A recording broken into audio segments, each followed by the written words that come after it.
Բայեկո եթերում ուրվագիցն է, ես Պետրոս Հազյանս հելերստատողներ,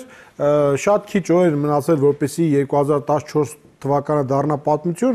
մենք փորձենք արդեն ամփոփել տարվա գլխավոր քաղաքական իրադարձությունները, այսօր գովազդային կարճ եւ թանկ վայրկյաններից հետո մենք այդ ամփոփումը կսկսենք ազգային ժողովում հանրապետական խմբակցության падգամավոր, ազգային ժողովի պետաիրավական հարցերի մշտական հանձնաժողովի նախագահ Հովհաննես Սահակյանի հետ։ Այսպես, հերոստատողներ, տարվա ավարտին արդեն հաշված օրեր են մնացել, մենք կփորձենք ամփոփել անցնող 14 թվականը, շատ քաղաքական, տնտեսական իրադարձություններ տեղի ունեցան այս տարի, կփորձենք բոլորին կամաց անդրադառնալ, վերլուծել հետահայաց, որպեսզի հասկանանք 15 թվականը ինչպես ենք մտնում, մեր հյուրը ազգային ժողովում պետաիրավական հանձնաժողովի մշտական հանձնաժողովի նախագահ հանրապետական խմբակցության падգամավոր Հովհաննես Սահակյանը, բարեկո պարոն Սահակյան, շնորհակալություն հավենթելու համար։ Նախքան բուն ամփոփման անցնելը, այսօրվա թեժ թեմային, տես երկու ազատամարտիկի ծեծել են, 3 ազատամարտիկի եւ դիմակավորված եկել էին, հանել են, ծեծել էին, դրանից մի քանի օր առաջ էլ այրել էին մի քանի ընդդիմադիր ակտիվիստների ավտոմեքենաները։ Ընդ որում միասնությունը, նմանությունը ո՞րն է այս երկու կողմերի, որ նրանք բոլորը մի տեսակ ոչ չափի մեջ քննադատում էին իշխանություններին, հա։ Ստեղ կա միտում, կարող ենք մտածել, որ իշխանության մատը խառնված է, թե ոչ։ Թե պատահաբար զուգահեռաբար ծեծեցին ընդդիմադիր ազատամարտիկներին։ Շնորհակալություն նախ հրավերի համար։ Ես պետք է նաև օգտվեմ առիթից եւ այսօր մարդու իրավունքների պաշտպանության օրն է, միջազգային, եւ շնորհավորեմ մեզ բոլորիս։ Ես կարծում եմ մեր երկրում օրեցօր զարգանում է նաև մարդու իրավունքները եւ հիմնարար ազատությունների պաշտպանված լինելը։ Դա բավականին բարդ եւ տարածական մի երևույթ է, որը մենք պետք է կարողանանք ճիշտ գնահատենք եւ կարողանանք ամեն օր նպաստել այդ ինստիտուտի կայացմանը։ Հիմա անդրադառնամ ձեր հարցին։ Ես նախ դատապարտում եմ նման քայլերը առհասարակ, անկախ նրանից թե ինչ մեթոդով է իրականացվել եւ վստահ եմ, որ նաեւ կոչ եմ անում իրավապահ համակարգին, որպեսզի շուտապույտ բացահայտվեն այդ դեպքերը, որպեսզի ձեր բոլոր շեշտադրումները, հարցադրումները եւ ենթատեքստերը, որը հնչեցրեցիք ձեր հարցի մեջ, անպայման պարզվեն եւ իհարկե նաեւ դրա մեղավորները իրենց արժանի պատիժը կրեն։ Մենք իրավական պետություն ենք եւ օրենքի առաջ բոլորը հավասար են եւ վստահաբար պետք է նաեւ այն արատավոր երևույթները, որը կարող են այսքան տարիների ընթացքում մեր համատեղ կատարած աշխատանքը ջուրը գցեն մեկ վայրկյանում, ես կարծում եմ նաև պետք է ստանան իրենց համապատասխան գնահատականը եւ դրա գնահատական տվողը իրավական պետության մեջ, ցանկացած պետության մեջ, դա իրավապահ համակարգն է։ Տեսեք, երկու տարօրինակ բան կա։ Նախ ինչու են ծեծում ընդդիմադիրներին։ Ինչու մի օր չեղավ մի հատ իշխանավորի տես դուրս քաշեն եւ ծեծեին դիմակավորված, չէ՞։ Ասենք ընդդիմադիր ազատամարտիկների, ընդդիմադիր ակտիվիստների։ Եվ երկրորդ չեք կարծում, որ եթե նրանք վստահ լինեին, որ իրենց կփորձեն պատժել, ապա այսպես չէին գնա։ 5 ավտոմեքենա այրեցին, չպատժվեցին, ծեծեցին ազատամարտիկներին։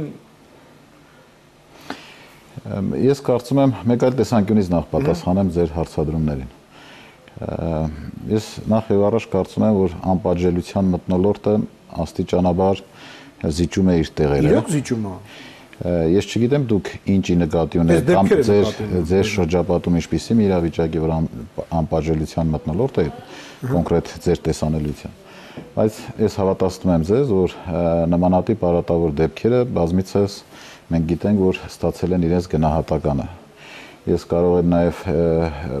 վերհիշել կամ երկուսս էլ կարող ենք պարզ մտավարժանք անել եւ հասկանալ, որ նաև եղել են բազմաթիվ դեպքեր, երբ որ նմանատիպ դեպքերի արդյունքում երբ որ բացահայտվել է, նաև եղել է իրենց արժանի պատիժ։ Սրա մասին չենք խոսում հիմա, ես հիմա ասեմ նաև։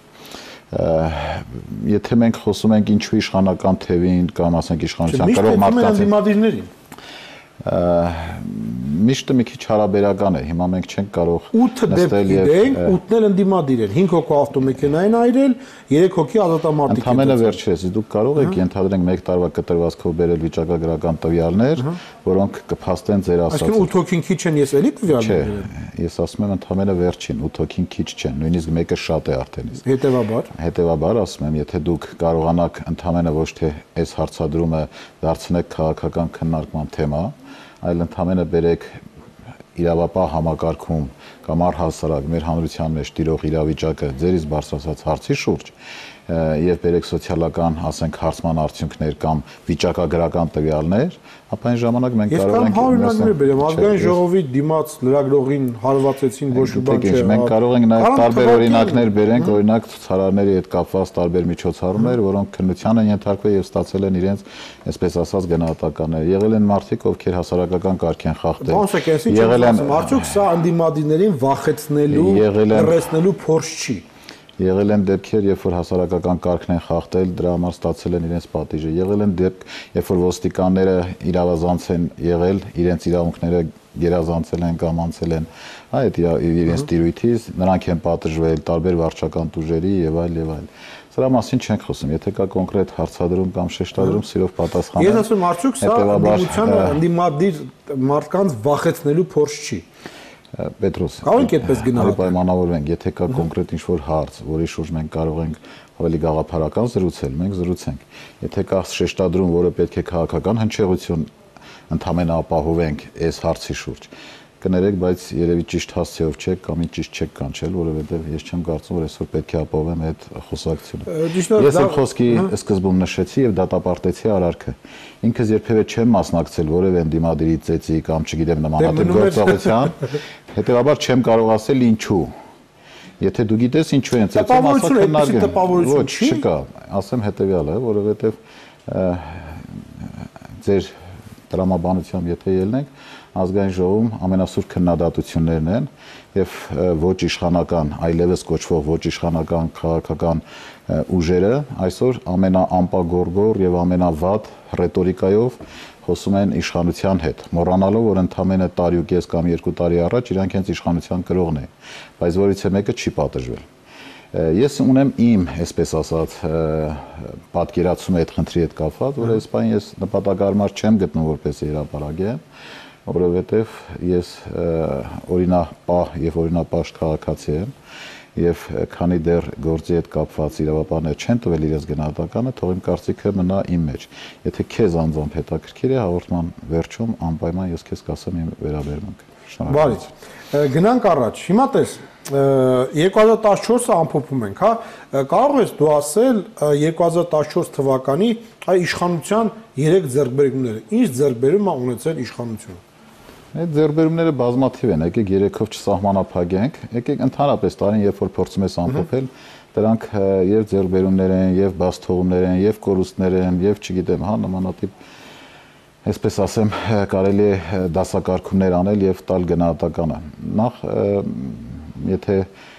վերածենք կամ բաժանենք երկու կարևոր ուղղություններ, դրանք արտաքին քաղաքականությունն է եւ ներքին քաղաքականությունը, ապա կարող ենք, եթե նաեւ ձեր ժամանակը թույլ է տալիս, մանրամասն քննարկել արտաքին քաղաքականությունը, այնուհետև կամ ներքին քաղաքականությունը։ Ձեռքբերումները որոնք են։ Արտաքին քաղաքականության առումով, տեսեք, մենք եթե նայում ենք մեր կարևորագույն ամենակարևորագույն խնդիրը հայ ազգի համար, դա մեր Արցախի, մեր Լեռնային Ղարաբաղի անկախ հանրապետության, այսպես ասած, խնդրի կարգավորումն է։ Բայց չի կարգավորվել այս տարի։ Ես ասում եմ, խնդրի կարգավորումն է։ Ես ասում ձեռքբերում, որ եղել է։ Հիմա որ թույլ տաս, ես բացատրեմ, որ այս ուղղությամբ կատարված քայլերն էլ կարծում եմ ձեռքբերում է։ Դիվանագիտական առումով չեմ կարծում, որ որևէ, այսպես ասած, այնպիսի մի իրավիճակ է ստեղծվել, որ հետ քայլ են կատարել կամ որևէ խնդիր կա։ Արցախի հանրապետությունը օրեցօր աշխարհի ամբողջ աշխարհում դառնում է ավելի ընկալելի որպես անկախ պետություն։ Իհարկե դեռ վաղ է խոսել, որ պետք է կամ ճանաչում են Արցախի անկախությունը, բայց այն ստատուս քվոն, այն խաղաղությունը, որը կա այսօր, ես կարծում եմ դա բոլորիս համար նախ եւ առաջ կարեւոր է։ ԵԱԿ Մինսկի համանախագահների ձևաչափով խնդրի կարգավորումը դեռևս գտնվում է ուժի մեջ, որը իրենից ենթադրում է խաղաղ պայմաններում եւ խաղաղ գործընթացով կարգավորել։ Եթե անցնենք արտաքին քաղաքականության հաջորդ, այսպես ասած, Այսինքն այստեղ ձեռքբերումը ո՞րն է, ես լավ չհասկացա։ Մենք այս տարի ունենք Եվրախորհրդի բանաձևը, որտեղ ուղղակի օկուպացված տարածքների մասին է խոսում առաջին անգամ։ Գիտեք ինչ, ձեռքբերումը ո՞րն է։ Ձեռքբերումը ես եւս մեկ անգամ նշեմ։ Խաղաղությունը կա, Արցախի ժողովուրդը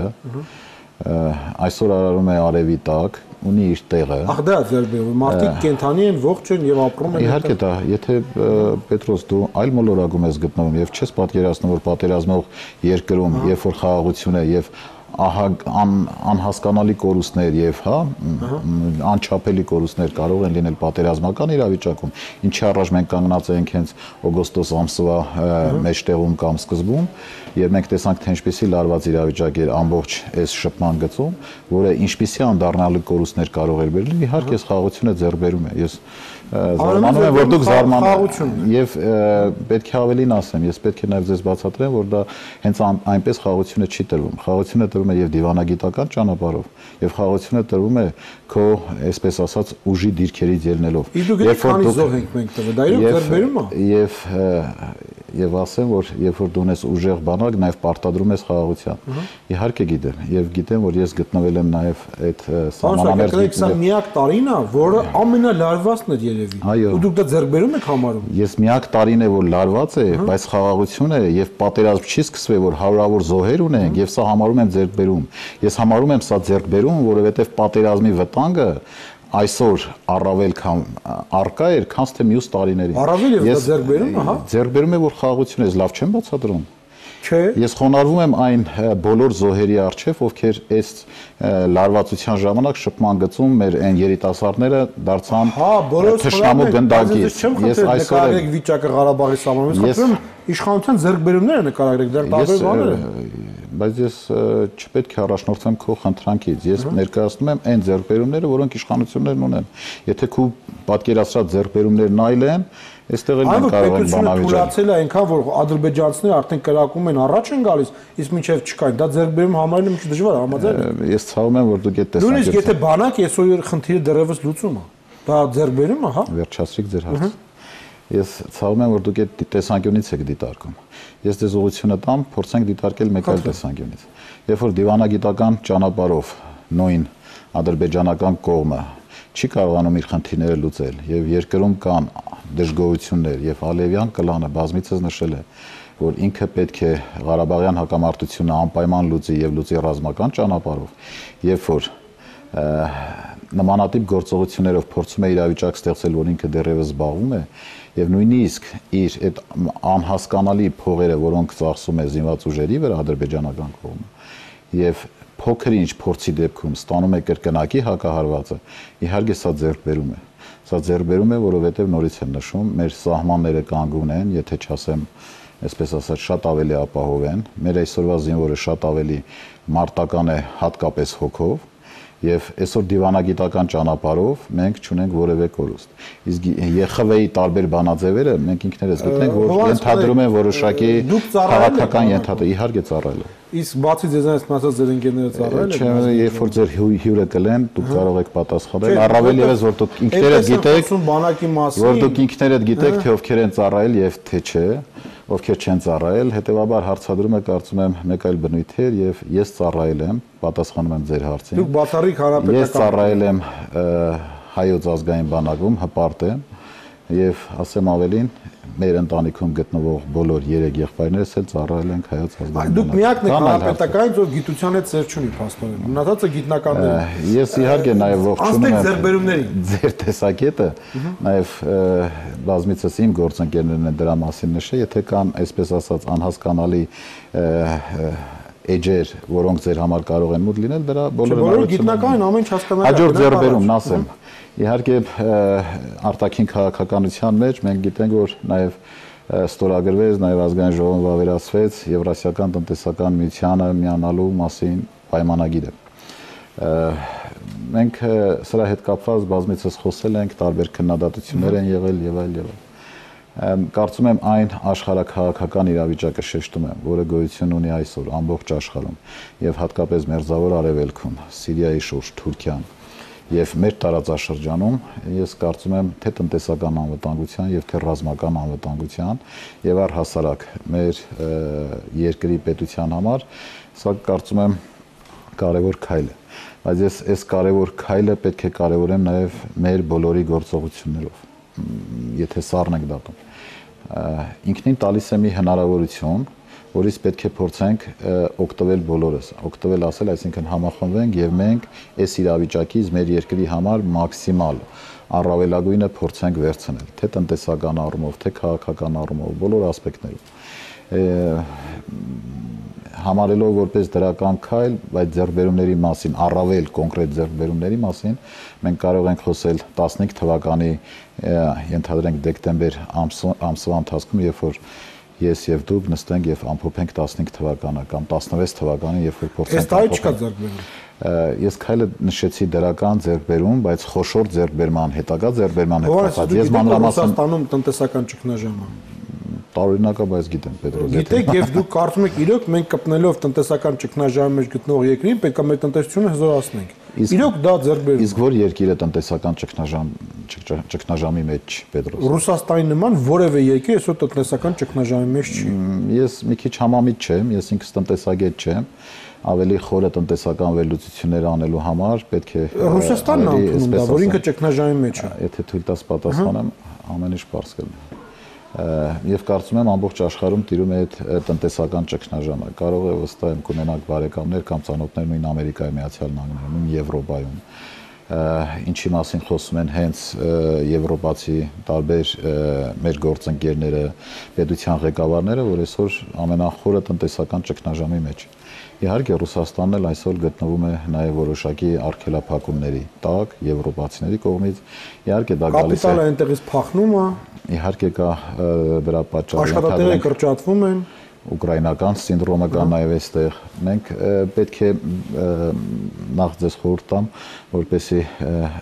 այսպես տրանսֆերները քչանում են, ռադիկալ հարցադրումներ անելուց փորձենք։ Ես ռադիկալ չեմ, ես ասում եմ ինչ որ ասում Ռուսաստանի իշխանությունները իրենք։ Մեդվեդևը այսօր ասելություն է։ Հիմա միտքս ավարտեմ եւ ես հարցադրում անեմ։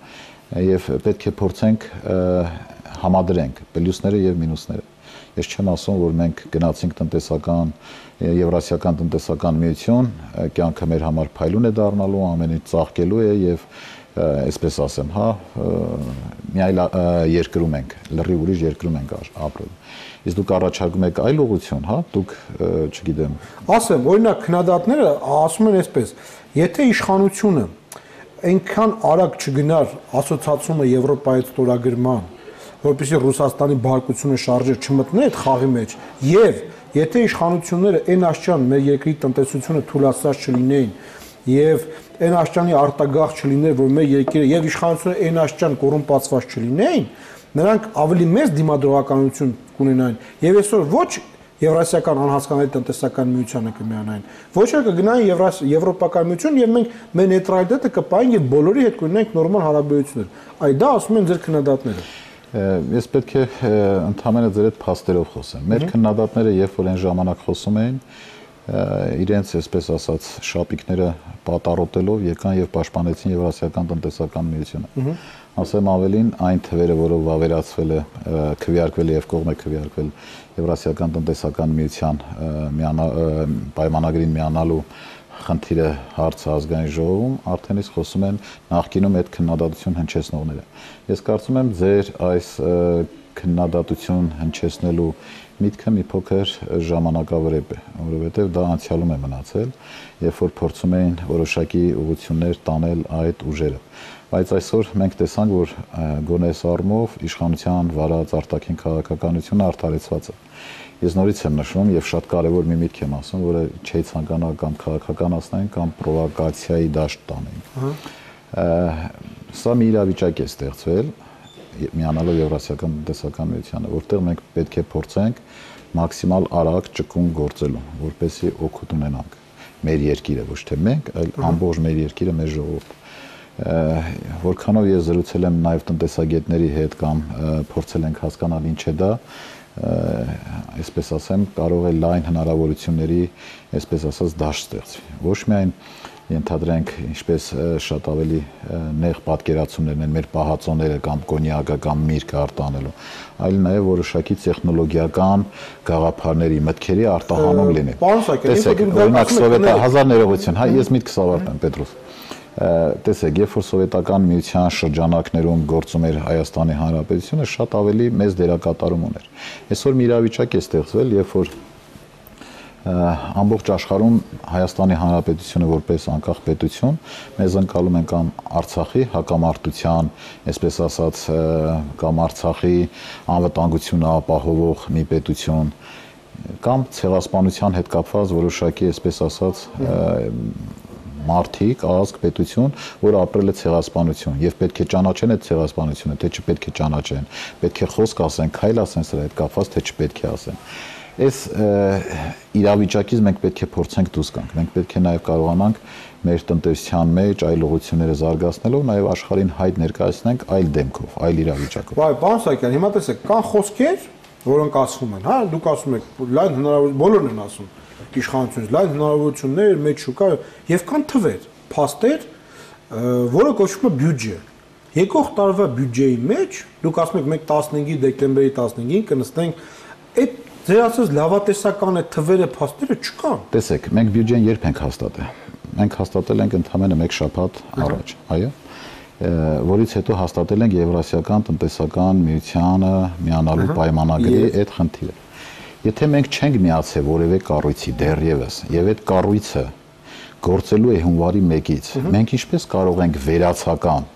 կառույցի հետ մեր գործունեությունը Որ թվի բյուջեն եք հաստատել մի շաբաթ առաջ։ Ես հիմա վերջացնեմ։ 15 թվի, չէ՞։ Ես հիմա վերջացնեմ։ Մենք չենք կարող ասել եւ զետեղել բյուջեի մեջ եւ մեր բյուջետային պլանավորումները իրականացնել 15 թվականի հունվարի 1-ից միանալու։ Լավ ենք ապրելու, եթե չեք կարող ասել, ինչ գիտեք, որ լավ ենք ապրելու։ Ես հիմա բացատրում եմ, եթե թույլ տաս 1 վայրկյան ամենը։ Ես հասկանալի լեզվով փորձեմ բացատրել։ Խնդրեմ։ Մենք չենք կարող մեր բյուջեն պլանավորել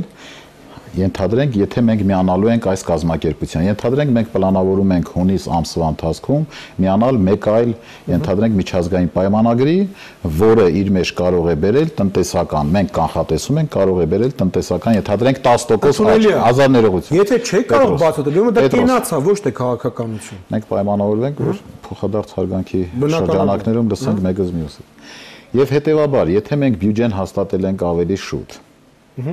եւ բյուջեն մենք հաստատել ենք 15 թվականի եւ Եվրասիական տնտեսական միությանը միանալու մեր հավանությունը տվել ենք, որը դեռևս պետք է վավերացվի եւ հունվարի 1-ից պետք է ուժի մեջ մտնի նաեւ այդ 4 պետությունների, հա, ովքեր մաս են կազմում այդ պայմանագրին եւ իհարկե մենք կարող ենք նաեւ մեր կանխատեսած, այսպես ասած, 10%, 20% այդ ամեն ինչը մենք կարող ենք ընդգրկել նաեւ դրա մասին կարող ենք խոսել 15 թվականի վերջին եւ ասել որ տեսեք որ մենք կանխատեսում ենք այս արդյունքները մենք ունեցանք կամ եթե չունենանք Աստված մի արասցե մենք կարող ենք ասել որ մեր կանխատեսումները կամ կարող եք դուք հարցադրում հնչեցնել այօնակ պարոն Սահակյան երբ որ քաղաքական կանխատեսումներ եք անում եւ ասում եք որ բյուջեն կունենա Եվրասիական միությանը միանալու դեպքում 10% աճ, դրանք չիրականացա, դրանք կանխատեսումների դաշտից։ Չեք գրել որ հետո չկարամ ես այդ հարցը դες տամ, դրա համար լավ չէ, այսպես ասեմ, բյուջեի կառուցվածքից տեղյակ եք։ Եվ եկամուտներ, ծախսեր, ասենք մուտքեր, պարզ ասեմ, հա, մուտքեր եւ ելքեր, այսինքն մենք հավաքում ենք երկուսով, ենթադրենք պետական բյուջեի մեջ 10,000 դրամ ենթադրենք եւ կանխատեսում ենք ենթադրենք 10-11000 դրամ ծախս։ Եթե մենք դեռևս չգիտենք որ այնտեղ կմիանանք թե չէ, տեսականորեն եմ ասում։ Իհարկե մենք կարող ենք ենթադրել որ դա կվավերացվի, մենք անպայման Այսինքն դուք գիտեք որ լավ կապրենք, բայց ինչպես ինչքան չգիտեք։ Մենք կանխատեսում ենք միանալու դեպքում կունենանք այս աճը, այս տոկոսը, այս իրավիճակը։ Բայց մենք չենք կարող բյուջեում չեք գրել։ Մենք չենք կարող օրենքի տեսք տալ, դա լրիվ այլ հարթություն է։ Մենք բարբերաբար տեսնում ենք, որ Ղազախստանի նախագահ Նազարբայևը, Լուկաշենկոն վիճում են, բանավիճում են, խնդիրներ են բարձրացնում, առաջ են տանում, պահանջներ են ներկայացնում Ռուսաստանին, գումարներ են ուզում, այդ ամեն ինչը թափանցիկ, պարզ, երևում է Լուկաշենկոն նույնիսկ սահմանակետ է դրել էլի Ռուսաստանի հետ, բացատրում է իշը, մարդիկ հասկանում են տեսանելի process, այ մարդը ասում է, այս ինչը այսքան արժի, այս ինչը տվեք մեզ, այս ինչը չենք ծախի, չէ, Հայաստանի պարագայում մենք ոնց որ բան լինենք, ես գյուղի հլու խելացի հարս, հա ծպտուն չունենք, ոչ մի շահ չունենք, ինչ պայմանագրեր են, ինչ շահ կլինի Հովանես, շահը կլինի, ինչքան կլինի, ինչ ենք ուզում, չենք ասի ինչ ենք ուզում, տպավորությունն է որ մեր ներկայացուցիչը այնտեղ ձայն չունի, որովհետև համաձայն ես, եթե այս process-ի մեջ Ղազախստանը եւ Բելարուսը այսքան բանավիճում են, մի այդքան խնդիրել մենք պետք է ունենանք, նույնիսկ ավել, քանի որ մենք սահման չունենք։ Չէ, քանի որ մաքսադույթ, բա ուր է մեր այսպես ասած Լուկաշենկոն, Նազարբայևը Պետրոս, Եվրասիական տնտեսական միությունը եկեք տարբերենք նախորդ, այսպես ասած, միջազգային մի պայմանագրից, որի անդամ են այդ 3 պետությունները, որոնք այսօր որոշակի ռեժիմների տակ են մեկը մյուսի հետ։ Հա, մենք Ռուսաստանի հետ գործում ենք կամ իրականացնում ենք այնպիսի գործառույթներ, երբ որ կմտնենք ռեժիմի տակ, որոնք սկսենք վիճել։ Երբ որ կմտնենք ռեժիմի տակ, մեր հետ կապված որոշակի խնդիրներ կլինեն, իհարկե նոր կսկսենք վիճել։ Հետևաբար, եթե մենք այսօր խնդիր չունենք, նախապես գնանք ում հետ վիճենք, պետք է։ Բայց ճիշտ տրամաբան չկան, չի նախորոք, նախապես գնանք չասենք, շահը ընդգծել, գրել թափանցիկ, հետո նոր գնալ։ Պետրոս, գնանք նախապես ասենք, մենք ձեր հետ կռիվ ունենք, եթե այսպես կամ այսպես է։ Տարօրինակ չի որ մենք որևէ պահանջ չունենք։ Տարօրինակը հարցադրումը կներես, բայց չէ։ Տարօրինակ է որ մենք որևէ պահանջ չունենք։ Տարօրինակը հարցադրումը պահանջ ունենք, երբ որ որևէ խնդիր չեն։ Դու լսել ես որևէ պահանջ։ Պետրոս, եթե որևէ խնդիր չեն առաջացել կամ խնդիր գոյություն չունի կամ պայմանագիրը դեռևս գործողության մեջ չի։ Տարօրինակ չի որ երկու երկրները լիքը խնդիրներ ունեն, բարձրաձայնում են, նախագահները ճղում են իրանց, վիճում են, խոսում են, մենք խնդիր չունենք։ Տարօրինակ չի լուրջ։ Մենք դեռևս պայմանագրի մաս չենք կազմում։ Ռուսաստանի Հարաբերության, Մաքսային միության, որը գոյություն ուներ եւ Մաքսային միության, այսպես ասած, հենքի վրա ստեղծվեց ավելի լայն Եվրասիական տնտեսական միություն։ Մենք բանակցում ենք, ճիշտ է։ Մի րոպե։ Մենք Մաքսային միության անդամ չենք։ Հա, Եվրասիական տնտեսական միությանն ենք անդամակցում։ Որը ուժի մեջ է մտնելու հունվարի 1-ից։ Այո, որի բայց բանակցությունները տեղ են ունենում հիմա։ Ոչ, որովհետև նրանք ունեն որոշակի ռեժիմներ։ Եվ ունեն Բելարուսը եւ Ռուսաստանը իրար հետ ունեն տարբեր միջազգային պայմանագրեր, իրավահարաբերություններ, որի մաս մենք չենք կազմում, Պետրոս։ Մենք չենք կարող նրանց Ես մեր մասով եմ ասում, ես չեմ ասում Բելարուսի։ Եթե չունենք, ինչի մասին կռվենք, Պետրոս։ Չունենք մենք։ Չունենք, հասկացաք հիմա, չունենք։ Իսկ ինչի հիման վրա ենք մտնելու Եվրասիական տնտեսական միություն։ Այ հունվարի 1-ից հետո մենք դրա մասին կխոսենք։ Հունվարի 1-ից հետո մենք խոսանք։ Լավ, սա էլ հունվարի 1-ից։ Ամեն ինչ հունվարի 1-ից հետո է լինելու։ Այդպես է ձեզ համար պաշտպանությունը եւ տնտեսական աճը։ Ձեզ համար չեն կարող հունվարի 1-ից շուտ սկսել, որովհետեւ դա միջազգային իրավահարաբերություններ է, որոնք կարգավորվում են օրենքով։ Դուք ասում եք ամսի 1-ից մենք կմտնենք, լավ կլինի կտեսնենք, ճիշտ է։ Ես ասում եմ ամսի 1-ը դեռևս չէ, այսօր ամսի 10-ն է, բայց արդեն վատ է, որ մենք գնում ենք այդ ուղղությամբ, որովհետեւ ռուբլին արժեզրկվել է, մեր ապրանքները անմրցունակ են դարձել, տրանսֆերները քչացել են եւ այսպես շարունակ։ Այսինքն դուք հիմա տեսեք, դուք պատմեք, որ 15-ին լավ է լինելու։ Ես ասում եմ 14-ի ամսի 10-ն է դեկտեմբերի, բայց արդեն վատ է։ Մինուսները մենք արդեն զգում ենք։ Սա դες ինչ-որ բան ասում եք։ Ավելի մաքսիմալ առումով բացատրեմ լավը որտեղ ենք մենք տեսնում եւ որը որպեսզի վատի առարկայական վատը մենք արդեն զգում ենք։ Պետրոս, եթե մենք պետք է մեր խոսակցությունը տանենք ընդհանրապես հնչեղությունը ապահովելու համար, անկեղծ եմ ասում, ես այստեղ որևէ անելիք չունեմ։ Տրանսֆերների մասին եք խոսում։ Իսկ մենք հիմա չենք մտել Եվրասիական տնտեսական միություն, այսինքն ոչ թե չենք մտել, այդ ռեժիմը չի գործում։ Այդ իրավահարաբերության մաս չենք։ Եվ հիմա մեր քաղաքացիները, որոնք արտագն աշխատանքի են, աշխատում են Ռուսաստանում, բնականաբար ստանում են ռուսական ռուբլյով եւ իրենց գումարները վաստակում են եւ ունեն որոշակի կորուստներ, ճիշտ է։ Անկախ նրանից դու մտնում ես այդ համակարգի մեջ թե չէ, այսօր քո երկիր եկող Ռուսաստանից եկող տրանսֆերներն ունեն իրենց նվազման միտում։ 50%-ով ռուբլին էժանացել է։ Ռուսական ապրանքների ինքնարժեքը էժանացել է 50%-ով։ Մենք ո՞նց ենք մրցունակ ընելու ապրանք անենք այնտեղ։ Ամբողջ աշխարհում նաև տնտեսագիտական ամենապարզ կանոնը, որպեսզի քո ապրանքը լինի մրցունակ։ Դրա համար պետք է ունենաս էժան աշխատուժ, նավթը, գազը, որի արդյունքում մտնելու դեպքում սահմանի գնով կվերցնես, դու պետք է էժանանա, երբ որ մտնես։ Երբ որ կմտնես կեժանանա, դրա կազդի նաև ապրանքաշրջանառության, ապրանքի ինքնարժեքի վրա եւ կունենաս այդ արտանումը սահմանի վրա, երբ որ մտնի Եվրասիական տնտեսական միություն, մաքսազերծման չի ենթարկվի, հետևաբար նաև ինքնարժեքը կիշնի, կան մի շարք գործոններ, նորից եմ նշում, որոնք բնականորեն կազդեն մեր տնտեսության, այսպես ասած, աշխուժացմանը, լավացմանը, բայց ես նորից եմ ասում, սա մենք չենք ասում, որ պետք է նստենք եւ մեր տնտեսությունը լավանա։ Ես, դու, մյուսը պետք է մաքսիմալ համախմբված փորձենք օգտվել այս իրավիճակից։ Իմ ասածը դա է։ Կա ռեալը որն է այստեղ, կա 170 միլիոն հա, միլիոնանոց, այսպես ասած, շուկա, կա ազատ մաքսային գոտի, եթե պարզ բացատրեմ, որտեղ չի մաքսազերծվելու անդամ երկրների, այսպես ասած, ապրանքները, կա որոշակի առավելություններ, որոնցից պետք է օգտվես։ Հիմա ինչքան շատ դու կարողանաս արտահանես, ինչքան շատ կարողանաս այդ տնտեսության մաս կազմես, բնականաբար դու ավելի լավ կապրես կամ ավելի, այսպես ասած, տնտեսությունդ կաշխուժանա։ Եթե ոչ մի բան չանես, ընդհանրապես նստես եւ ասես մաս եմ կազմում, դա կլինի այլ հետևանքներ։ Այս է ամբողջ խնդիրը։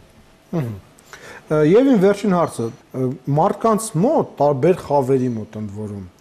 շատ մեծ է բացասական սպասումները։ Ինչով ես դա բացատրում։ Այսինքն բացասական աուրանի նկատմամբ։ Այո, բացասական երկրի վաղվա օրից մենք ունենք բացասական սպասումներ։ Միգուցե նաև այս մեր հաղորդման ընթացքում ամենա, այսպես ասեմ, կոպիտ չասեմ, ճիշտ հարցադրումներ, որի հետ կապված կարելի է իհարկե նաև խոսել եւ տեսակետ հայտնել։ Գիտեք ինչ, դա ունի մի շարք գործոններ։ Իհարկե սոցիալական վատ վիճակը ազդում է բացասական մթնոլորտի, մեղավոր են իշխանավորները, մեղավոր են ընդդիմությունը, մեղավոր են մյուսները եւ այլ եւ այլ։ Եվ շատ ճիշտ շեշտադրում եք անում, երբ որ կա որոշակի բացասական մթնոլորտ, եւ որի ծնող պատճառները կամ ծնողները թե ովքեր են, ինչ են, դա թողենք այլ քննարկման։ Շատ մի այսպես իրավիճակ են ստեղծում, երբ որ քու ցանկացած դրական քայլ, որ իրականացնում ես, ինքը ենթակա է բացասական պրիզմայով անցնելու եւ ստանա բացասական գնահատական։ Այսինքն ռիսկը, վտանգը շատ է։ Տեսեք, որը կարող է լինել ցանկացած, օրինակ ձեր հենց հարցադրման սկզբում, չգիտեմ, ազատամարտիկներին ծեծի ենթարկել է։ Տեսեք, ինքը ինքնին, եթե նայենք վիճակագրությունը, ես վստահաբար եմ ասում, բավականին փոխվել է։ Այն նախկինում գործող իրավիճակները այսօր արդարացիորեն, եթե նշենք, Հայաստանի Հանրապետությունում գոյություն չունի։ Ես ինքս դատապարտում եմ այդ երևույթները, նշեցի եւ եւս մեկ անգամ նշում եմ։ Առավել եւս, եթե իրենք ազատամարտիկ են եւ որոշակի լումա եւ ավանդուն են մեր երկրի հրամանատարներ են, ես անկեղծ եմ ասում։ Մի իրավիճակ է ստեղծվել, երբ որ այս փոքրիկ երևույթները ազդում են ամբողջ մթնոլորտի վրա։ Եվ փորձում ենք նաև նեղ կուսակցական, նեղ հատվածական շահերից ելնելով դրսևորումներ անել, ցուցաբերել, որը ազդում է ընդհանուր մթնոլորտի վրա։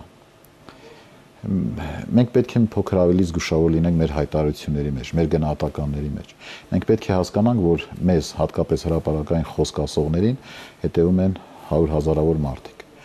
Մենք պետք է խոսենք այն ինչի մասին, ինչից իրավասու ենք կամ պատկերացնում ենք դրա համար խոսենք։ Ես օրինակ տնտեսական խորը վերլուծություններ չեմ անում, որովհետև ես իրավաբան եմ։ Եթե խոսեինք, ասենք, չգիտեմ, ինքնիշխանությունից, միգուցե ինձ ավելի հեշտ լիներ ձեր հետ զրուցել։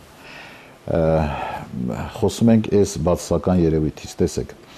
մենք տարբեր ժամանակահատվածում վերջին պարլամենտական եւ նախագահական ընտրություններից հետո ունեցանք տարբեր ձևավորված քաղաքական ուժեր, ընդդիմադիր հատվածում եւ այլ եւ այլ։ Ըստ իս միակ հաջողված ֆորմատը դա քարյակի ֆորմատն էր, որովհետեւ այն մթնոլորտը, որը տիրում էր քարյակում եւ ազգային ժողովում հարցերը քննարկելու ժամանակ, դա օգուտ էր մեզ բոլորիս, ամբողջ մեր ազգին, մեր պետությանը, որտեղ մի շարք հարցեր քարյակը կազմակերպված կարողացավ ներկայացնել իշխանությանը, հետևողական, ոչ թե պրովոկացիոն հարցեր, շոուներ անել, 12 հարցերի մասին, չէ, քաղաքական դիվիդենտներ հավաքելու համար, այլ իրենց գործունեությունը, որպես այդպիսին ազգային ժողովում տեսանելի էր։ Եվ մեզ անձամբ իշխանությանը շատ ավելի հեշտ էր քարյակի հետ աշխատել, որովհետև քարյակը ուներ կոնկրետ համախմբված կարծիք ցանկացած հարցի շուրջ։ Տեսեք, հիմա եկավ մեկ այլ մթնոլորտ։ Մենք եկանք եռյակ, ձևավորվեց ոչ իշխանական թև եւ այլ եւ այլ։ Երբ որ նոր ձևավորվել էր, լրագրողներից մեկը ինձ հարց տվեց, թե ինչպես է ձեր գնահատականը եւ ինչ կցանկանաք, այսպես ասած իրենց։ Ես ընդհանրապես մեկ այսպես ասած տեսակետ եմ հայտնել, որ երբևէ իրենց սպասումով ժողովրդին հույսերը, այսպես ասած, իջիկ չկորչեն, չհիասթափեցնեն։ Հասկանում եք։ Եվ եթե կա խնդիր լուծելու, դա ընդհանրապես քաղաքական շոուների արդյունքում չլինի։ Սա բերում է այդ բացասական մթնոլորտ, իհարկե բերում է։ Եվ բազմաթիվ են նման դեպքերը։ Հետևաբար մենք, եթե այսպես ասեմ, ամփոփելու լինենք կամ 15 թվականի իմ, այսպես ասեմ, ցանկությունը մեր ժողովրդին, մեր ազգին, որպեսզի դրական սպասումներով կարողանանք մտնել 15 թվականը։ Որտեւ 15 թվականը նորից եմ նշում։ Շատ դժվար ցանկություն է։ Ես հասկանում եմ, կիսում եմ, բայց դուք մեզ չեք անում մարդիկ դրական Պետրոս, դուքի մեջ վստահ եմ, որ դուք էլ եք մտնում։ Եվ պետք է ասեմ հետևյալը, իսկապես մենք պետք է մենք բոլորս իշխանություն, ընդդիմություն, ոչ իշխանական ուժեր, չգիտեմ, լրագրող, չորրորդ իշխանություն, որպես այդ կարողանանք ձևավորել այդ դրական աուրան, որպեսզի այս կարևոր տարեթիվը 15 թիվը մեր համար լինի համախմբան տարեթիվ, որովհետև 15 թվին նաև լրանում է մեր ցեղասպանության 100-րդ տարելիցը։ Եվ եթե մենք մտովի, այսպես ասած,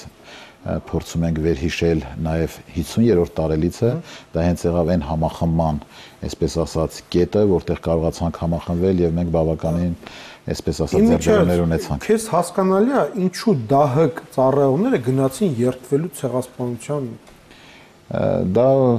մասնավոր գերատեսչության որոշում է, ես չեմ կարծում, մասնավոր գերատեսչություն չէ։ Առանձին գերատեսչության։ Իմաստը ո՞րն է։ Մասնավոր տեսակետ է, ընդհանուր բնույթ չի կրում։ Ես դրա համար չեմ կարող ասել, թե իմաստը որն է։ Չէ, քեզ հասկանալի է իմաստը։ Կարող եմ նաև այդ հարցին չպատասխանել, այսպես ասեմ, որովհետև հանրային մեծ հնչեղություն չունեցող որևէ մի խնդիր է, որը մենք հասկանալ։ Ինչ գործ ունեն ԴՀԿ ծառայողները ցեղասպանության։ Կարող եք զանգահարել եւ ԴՀԿ ծառայողներն ովքեր երթվել են, ձեզ հանգամանալից վստահ եմ կբացատրեն ինչի համար են երթվել։ 14 թվականին նաև կարևոր քաղաքական իրադարձությունից է Տիգրան Սարգսյանի հեռացումը, հա։ Եթե հիմա հետ ես նայում, ահագին ժամանակ անցել, դա ճիշտ որոշում էր թե ոչ։ Գիտեք ինչ, քաղաքականության մեջ մենք բազմիցս տեսնում ենք հրաժարական, հեռացում, փոփոխություններ, նախարարներ, վարչապետ, չգիտեմ, ազգային ժողովի падգամավորները նույնիսկ բնական է, նորից ասեմ, եւ այդ այո, եւ այդ հավերժի իմաստը նրանում է, որ մեր ժողովուրդը մեզ վստահում է եւ սպասում է այն։ Ինչքան վատ ապրում, այնքան ձեզ շատ է վստահում։ Որովհետեւ մեր կատարած աշխատանքը տեսանել են ի տարբերություն որոշ քաղաքական ուժերի, որոնք ընդհանրապես խոսում են եւ նույնիսկ ամենաէլեմենտար քայլերի մեջ, որոնք ենթադրում են հետագայում նաեւ ընտրությունների արդյունքում հաղթանակ, ընդհանրապես խոսելով են զբաղվում։ Ես դրանց անվանում եմ հարթակային քաղաքական գործիչներ եւ ցավում եմ, որ դրանց թիվը եւս մեկով համալրվել է։ Ճիշտ է, թե ոչ։ Տիգրան Սարգսյանի հրաժարականը։ Այսպես ասեմ, դա 1, 10, չգիտեմ, 15 րոպեների ընթացքում։ Ես դժվար եմ, իհարկե, եթե որոշումը կայացվել է մեր քաղաքական խորհրդի կողմից եւ բացարձակ համաձայնության պայմաններում, իհարկե ճիշտ է։ Մեկ բառով պատասխանեմ։ Շնորհակալություն, պարոն Սարգսյան։ Ձեզանից եմ շնորհակալ։ Սիրելի ստատողներ, մենք կհանդիպենք ցտեսություն։